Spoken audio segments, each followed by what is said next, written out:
Bonsoir, bienvenue à ce Flash Info du 29 juillet 2026. Je suis Carole Revignet. Merci de nous rejoindre sur Fling TV. Voici les principaux titres de cette édition. Titre 1, expulsion de l'activiste gabonais Wilfried Okoumba Kamitatu de France vers le Gabon. Titre 2, rebondissement sur les biens mal acquis de la famille Bongo. Titre 3, retour sur les causeries politiques du Front de Libération Nationale du Gabon à Bruxelles et à Lille. Premier point de cette édition. Wilfried Okoumba Kamitatu expulsé de France, une affaire qui soulève de nombreuses interrogations. Depuis plusieurs jours, son nom occupe le devant de la scène médiatique et alimente les débats sur les réseaux sociaux gabonais.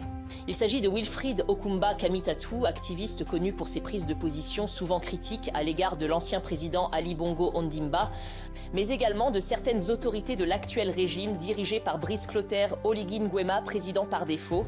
Selon plusieurs sources concordantes, Wilfried Okoumba Kamitatu aurait été expulsé du territoire français en raison d'une obligation de quitter le territoire français, OQTF, qui lui avait été notifiée depuis un certain temps.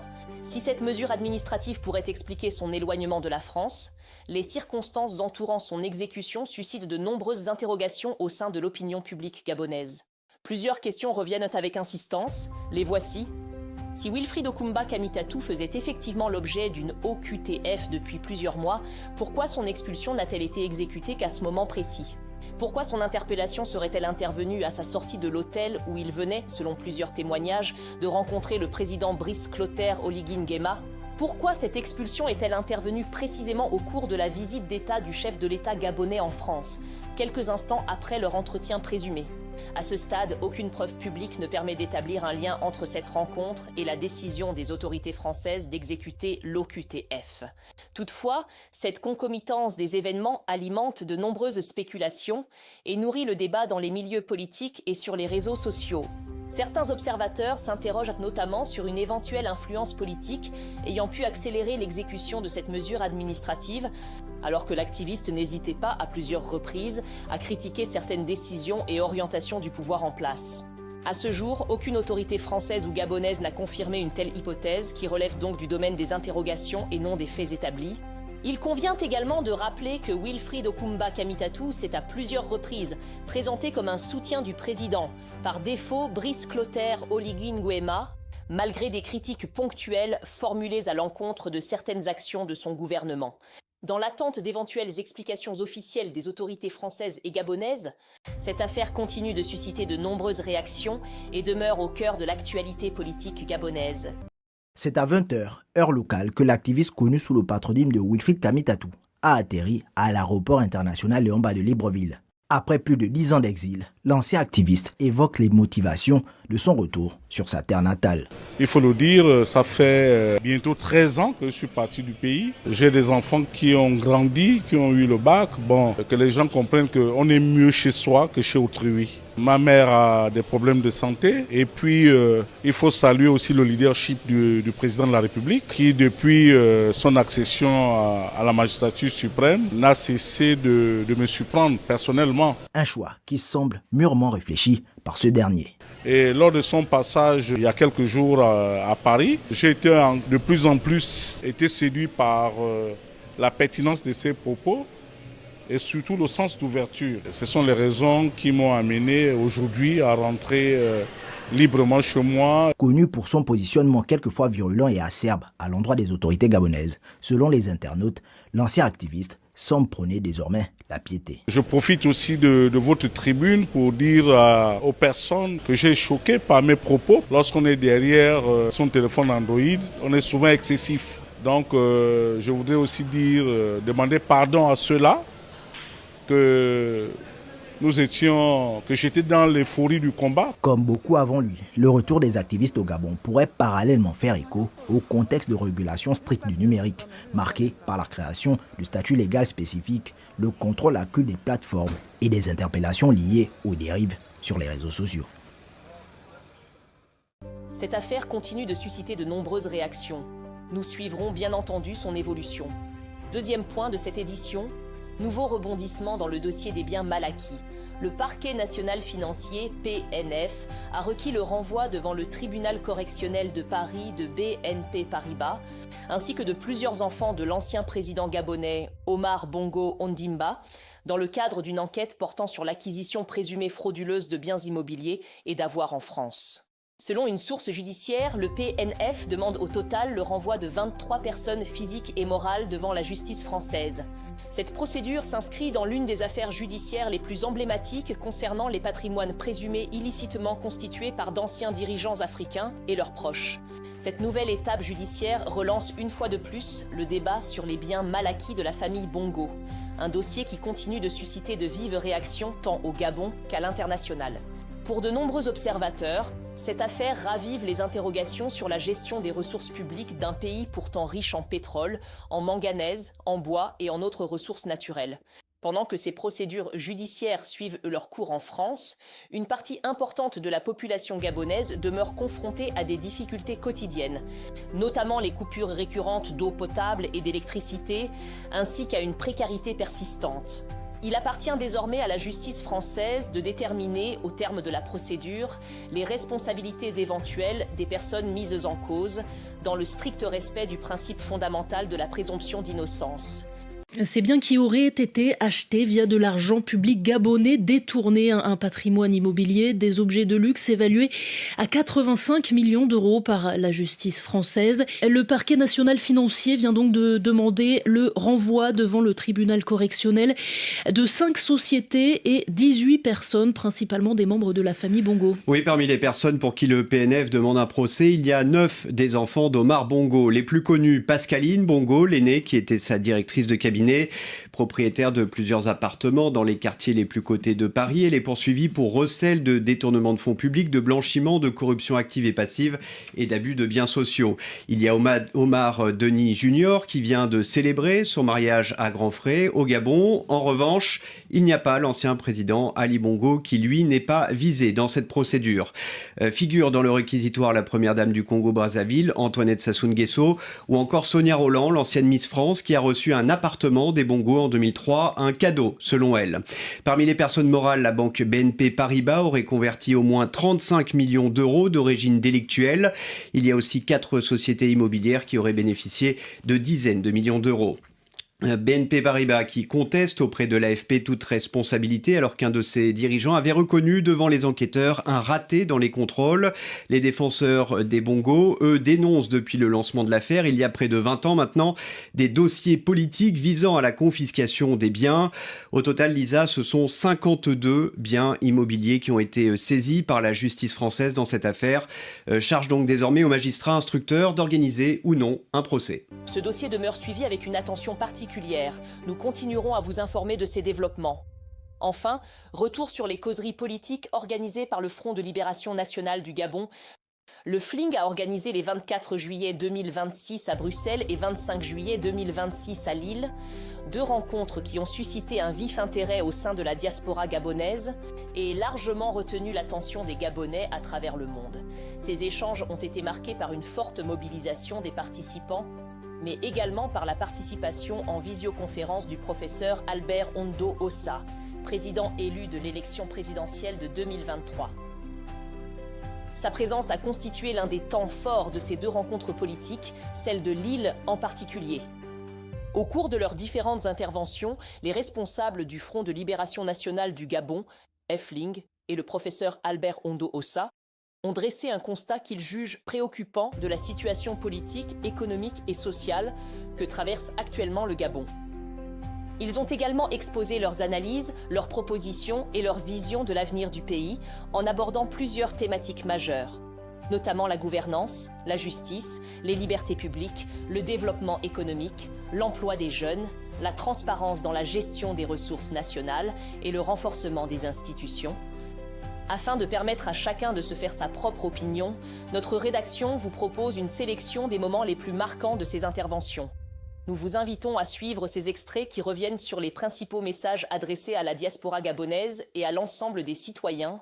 Regardez. Évidemment que nous souscrivons à tout ce qu'a dit le professeur Ondossa quant à, est-ce que je pourrais dire la jeunesse, parce que évidemment, si vous regardez l'auditoire de l'imposteur et putschiste Oligui, qui est venu à sa rencontre à Paris, ce sont des papas de famille, des grands-pères de famille, qui sont à la recherche d'un petit 200 euros, mais qui, au fond, enfoncent leur pays par ce comportement abject, dégradant. C'est pas ça pourquoi attendre d'une diaspora, enfin, d'une certaine diaspora, la recherche de postes. Mais enfin, ils ont des qualifications, d'après beaucoup.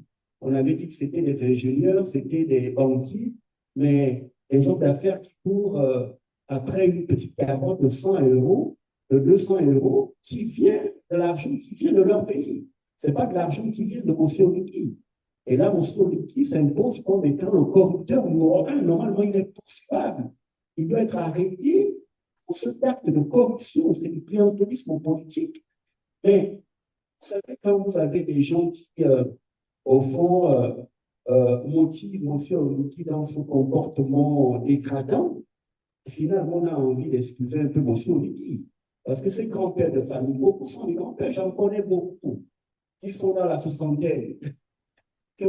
Voilà, c'est triste de voir qu'on est en Occident, l'argent qui aurait dû servir au financement du développement social au Gabon est gaspillé par M. Oligui et on a mis 300 convives pour faire payer, loger par les finances publiques du Gabon, pendant que paradoxalement, derrière les finances internationales, pour aller évidemment quémander à gauche, à droite, quémander de l'argent et soi-disant financer le développement économique et social du Gabon. Vous revendiquez votre magistrature, mais on est confronté à une difficulté. Après votre élection de 2023, il y a eu une élection. Et cette élection supprime l'élection précédente de la même manière que votre élection en 2023 a supprimé celle de M. Jean-Pierre qui a été clairement élu en 2016. Peut-être que la réflexion doit être dans l'invalidation de l'élection de 2025. Et nous avons des arguments pour ça. Et à partir du moment où l'élection de 2025 sera invalidée, nous reviendrons à l'élection de 2023 qui n'a pas été respectée. C'est une réflexion que j'émets.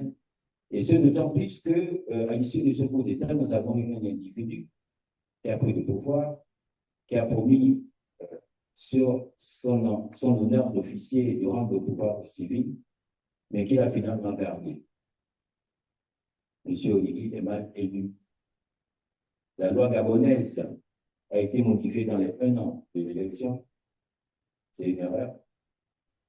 Et lorsqu'on supprime l'élection dans un bureau de vote, on doit recommencer l'élection. Lorsqu'au Gabon, en 2025, les résultats de l'élection annoncés par le ministère de l'Intérieur sont différents des résultats qui sont évoqués par la Cour constitutionnelle, soit sans qu'on ait un justificatif clair, cette élection est invalide. Donc, le grand questionnement qu'il faut se poser, est-ce que M. Oligui est réellement président du Gabon parce qu'il a été mal élu et les textes qui avaient été créés par eux-mêmes avant l'élection n'ont pas été respectés?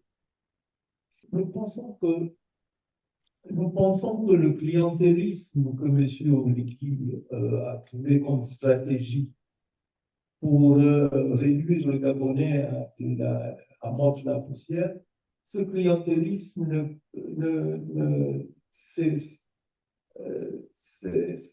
ça rend les Gabonais de petits sauvageons. Et nous ne pouvons pas penser que c'est la stratégie pour relever le Gabonais dans sa noblesse. Les Gabonais vivent une misère qui dépasse l'entendement. Il n'y a que 2 millions nous avons 2 millions de population et la misère colle au corps et au sang des Gabonais. Votre discours est clair sur le cheminement qu'il y a à faire dans ce pays pour que les Gabonais retrouvent, en fait, au lieu d'aller dans des replis identitaires, que les Gabonais retrouvent cette fraternité militaire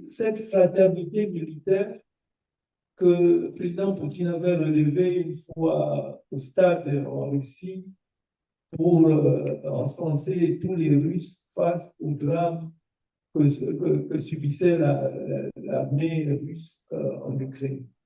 Nous devons nous sentir gabonais et nous devons dresser une idéologie qui soit une idéologie de famille. Parce que si comme M. Luki le fait, il continue à appauvrir les Gabonais et donner aux étrangers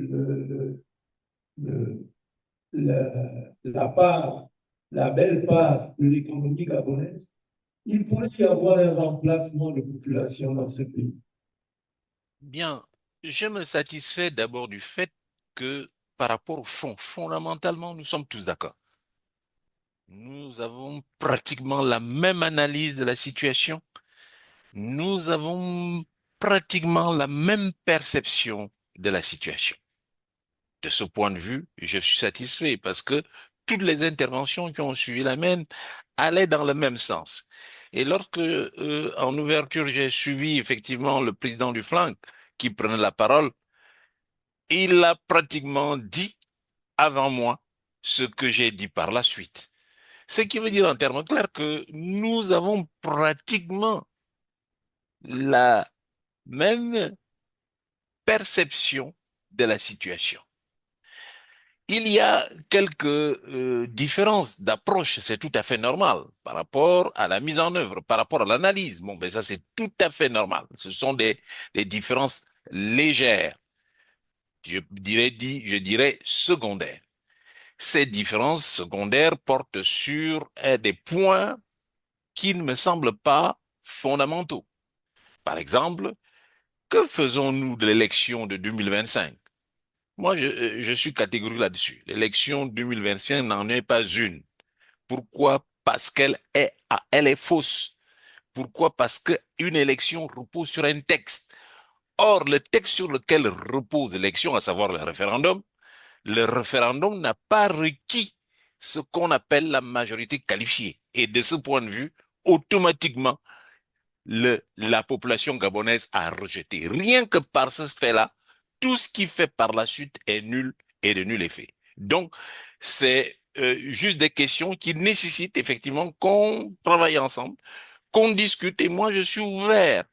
Je suis véritablement ouvert parce que précisément, je suis conscient de ce qu'a dit le docteur à la fin, à savoir que nous avons intérêt à être ensemble, mais cet ensemble suppose que fondamentalement, nous avons la même perception des phénomènes et c'est ce qui est apparu à travers vos interventions. J'ajoute effectivement que nous connaissons les Gabonais. Là aussi, c'est un point de détail. Je me suis toujours défendu à condamner les Gabonais pour une raison bien simple. Ce sont les victimes d'une situation. 50 ans de dictature, ça ne s'efface pas du jour au lendemain.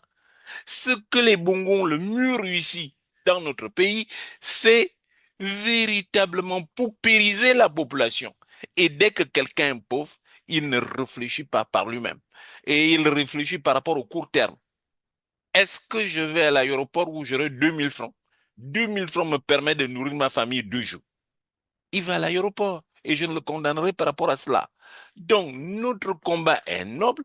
Nous n'avons pas à condamner, d'autant que quand on regarde les Gabonais réagir, on se rend de plus en plus compte aujourd'hui qu'ils sont conscients, mais malheureusement, la pauvreté les tire vers le bas.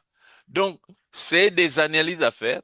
Il faut conscientiser la population et surtout leur ouvrir les perspectives, leur montrer la voie effectivement à suivre. La dernière chose que je dirais, c'est que véritablement, rien ne vaut l'action en politique. Les belles analyses, les belles actions, effectivement, bon, ils existent, mais rien ne vaut les belles analyses, oui, mais rien ne vaut l'action. C'est l'action politique, c'est-à-dire poser des actes, sensibiliser, mobiliser. C'est ce qui est important. Parce que ceux qui n'écoutaient pas hier commencent à écouter. Et moi, j'ai suivi cette voie-là qui est une voie difficile, je sais. Combien d'insultes n'ai-je pas reçues? Mais tout simplement parce que je ne me suis pas tourné du côté de l'insulte. J'ai dit, je dois continuer ce chemin, rien que pour les générations futures. Et puis, personne n'est irremplaçable. Et puis, s'il m'arrive de mourir en chemin, il y a des jeunes générations, des jeunes qui poursuivront leur combat et moi, j'en serai satisfait. Donc, globalement, je dirais au modérateur que je suis très, très satisfait des interventions. Je suis très satisfait des points de vue donnés effectivement par les membres du flanc qui prouvent que fondamentalement, nous avons la même analyse de la situation et que la discussion doit se poursuivre pour que, en termes d'action concrète, nous puissions effectivement échanger pour voir quelle est la priorité à donner à telle action et non à telle autre et comment coordonner nos vues pour qu'on avance. Et le docteur enfin dit quelque chose de pertinent dont il voyait plutôt la coopération. Bon, mais je suis d'accord avec ça. Bien évidemment, on ne peut pas commencer par mélanger les personnes. Non, c'est une coopération, chacun avec ses idées, mais dès lors que je pense que l'essentiel est fait, on est d'accord sur le fond et on avance dans des discussions parce que la politique, elle s'implémente ainsi par véritablement la discussion, par la mise en œuvre des actions communes. Et là, on verra effectivement quel cheminement nous devons prendre et où est-ce que ça peut nous conduire. Donc, véritablement, je suis content d'avoir participé à cette rencontre et je suis satisfait des interventions telles que j'ai entendues. Ça donne du courage à quelqu'un de mon âge pour dire qu'il y a une jeune génération qui ne se laissera pas faire et qui pourra effectivement continuer le combat. Je vous l'ai déjà dit, le PIB, ce n'est pas simplement le PIB versant production. Le PIB versant production, oui, il a des valeurs ajoutées, mais le PIB versant revenu également là. Et le PIB versant des mondes agrégés est là. Donc, à partir de la création de richesses, on peut aller chercher des revenus. Imaginez-vous les médecins, les avocats, les ingénieurs qui auront le haut revenu. Et si on met en place un système de production progressif, ben, imaginez-vous les argents publics qu'on peut aller générer, rembourser toutes les dettes contractées pour former ces jeunes-là, faire dans l'éducation et compagnie. Donc, on va se préparer. Et ça, je le dis à l'Occident, de manière globale, je pense que nous nous contenterons de la dictature. Parce que le modèle chinois sera en train de réussir. Mais les Chinois ont une culture de la performance. Les Chinois ont une gouvernance qui est rigoureuse. Voyons en Chine, on condamne à mort les hommes politiques, les fonctionnaires qui pillent dans les caisses de l'État. Je ne dis pas qu'on ira conflit jusqu'à condamner à mort, mais ils seront censurés par la justice que nous voulons indépendamment, comme évidemment un des piliers de la qualité institutionnelle que nous voulons mettre. Donc, vous voyez que ça arrive que nous battons, parce que la perspective. Ça arrive que nous battons, dégager évidemment le régime actuel. Je suis convaincu que quand il sera dégagé, la marmaille, je l'appelle la vie de droit de ce régime pour évidemment avoir quelques copains. Mais elle disparaîtra, cette marmaille, parce qu'on va explorer la valeur travail, la valeur méritocratie. On va apprendre aux Gabonais à respecter la loi, à respecter la chose publique. OK? Et donc, évidemment, on a des conditions, évidemment, de croissance économique bonne et donc de création d'emplois, parce que le revenu, c'est la dignité. Voilà. Mais la condition, c'est de prendre le pouvoir. Il y a des stratégies que nous allons mettre en place. On s'est dit, et nous l'avons en ligne de mire, le lobbying. Mais nous travaillons, sauf que, évidemment, que nous n'allons pas étaler nos stratégies sur la place de l'industrie. Mais nous y sommes. Nous avons fait légaliser notre mouvement politique aux États-Unis. Ce n'est pas par hasard. Nous allons mettre en place un lobbying. Ça prendra du temps parce que déconstruire. L'Occident défend ses intérêts. Est-ce que l'Afrique est prête à défendre leurs intérêts? C'est en cela que la question se pose. Est-ce que nous combattons en accusant les autres de leur implication sur nos échecs, ou bien est-ce que nous combattons en travaillant à ce que nos intérêts soient respectés? ou en tout cas défendu. Je suis de ceux-là qui pensent que accuser c'est bien, mais travailler pour soi c'est mieux parce que l'Occident fait ce qu'ils sont en train de faire, défendre leurs intérêts. L'Afrique, en effet, a une démographie qui est faible comparée aux démocraties des autres pays occidentaux. Donc, l'Afrique peut s'autoriser à augmenter sa population. L'Afrique peut s'autoriser à augmenter sa population, d'autant plus qu'elle a encore énormément de surface sauvage. C'est un droit. Si elle le veut, elle le fait.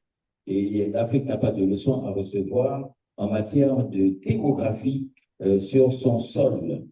L'Afrique a une population jeune, comme on a pu le dire, 77% de la population en Afrique a moins de 25 ans. En tout cas, elle est très jeune. Et ce que ça traduit, c'est qu'on a une population qui est dynamique, des gens qui sont en capacité de travailler. Mettons les Africains au travail. Et pour cela, ça nécessite une volonté politique ferme de mettre les Africains au travail. Et le jour où on sera en capacité de former les Africains et de les mettre au travail, mais on va arriver à développer nos pays de manière exponentielle. Sur la question de l'implication de la diaspora dans l'économie de nos États, dans certains pays africains, la diaspora participe de manière très active dans l'économie. En ce qui concerne le Gabon, la diaspora ne s'est pas exclue, de mon avis.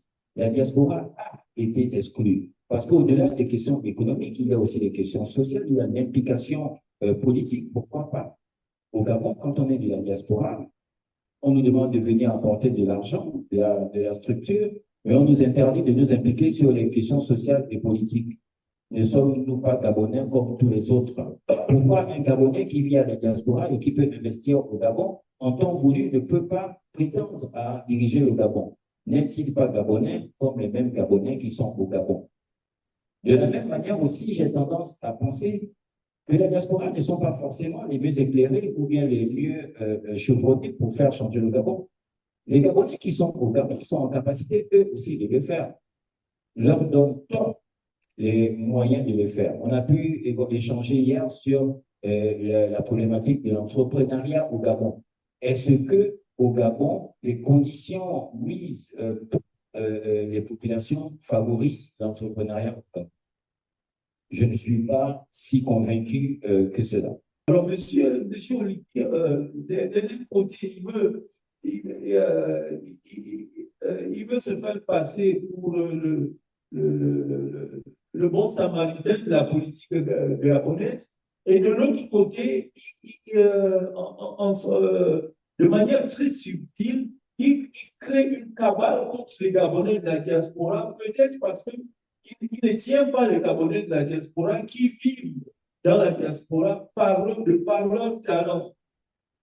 Donc, moi, je voulais interpeller les Gabonais pour qu'ils comprennent que celui qu'ils pensent avoir élu à 94% n'est pas là pour la cohésion nationale, pour la fraternité militaire gabonaise.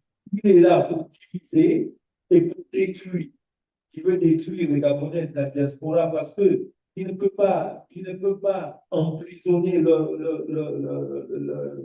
leurs paroles, et il veut les faire passer comme des méchants loups vis-à-vis d'autres Gabonais qui sont restés au pays pour tabler sur une mauvaise image. Mais moi, je voudrais dire à monsieur Olivier, moi, je suis dans la communication de marque. Ce que vous faites là, vous réduit à un niveau d'imbécilité communicationnelle qui n'arrange pas votre image en diabolisant les Gabonais de la diaspora. Mes perspectives d'avenir, elles sont claires. Continuer à sensibiliser, et je pense que ce contact est un contact heureux. Ne pas l'arrêter là, faire en sorte que nous ayons de plus en plus de contacts, que nous sensibilisions non seulement la diaspora, une diaspora qui est consciente, mais également nous sensibilisions nos pays. Et là, précisément, nous avons certains pays africains. Dans certains pays africains, vous avez parlé du Nigeria, où il y a des hommes d'affaires. Et ces hommes d'affaires peuvent aider Parce qu'aujourd'hui, on a besoin effectivement d'avoir les ressources et ces hommes d'affaires peuvent aider les associations, aider les politiques pour que l'Afrique avance. Hein. Les pays occidentaux, ce sont les hommes d'affaires qui ont aidé. Il faudrait que les hommes d'affaires africains, et ils peuvent le faire, la démarche n'a jamais été faite à ce sujet, mais il faudrait que de plus en plus de démarches se fassent à ce sujet. Il y a des hommes d'affaires nigérians qui ont énormément de ressources et qui peuvent aider effectivement les formations politiques qui naissent, qui peuvent aider les hommes politiques qui sont droits pour que petit à petit, ils aient les moyens de pouvoir inverser la tendance et que nous retrouvions avec un nouveau pays. Donc, véritablement, c'est le travail qui continue tant que je peux. Le travail ici, mobilisation auprès de la diaspora, mobilisation auprès du pays et mobilisation auprès effectivement des acteurs occidentaux pour attirer leur attention sur la situation du Gabon. Il est hors de question, en ce qui concerne précisément le Gabon, qu'Oligui Nguema ait un an de plus ou qu'il termine son mandat. C'est hors de question. C'était l'essentiel de l'actualité de ce mercredi 29 juillet 2026. Merci de votre fidélité. Retrouvez toute l'actualité politique gabonaise sur les plateformes numériques de Fling TV. Continuez de nous suivre sur nos réseaux sociaux et sur notre chaîne officielle. Très bonne soirée à toutes et à tous. Je suis Carole Revignet. Merci de nous avoir suivis. À très bientôt pour une nouvelle édition de votre Flash Info sur Fling TV.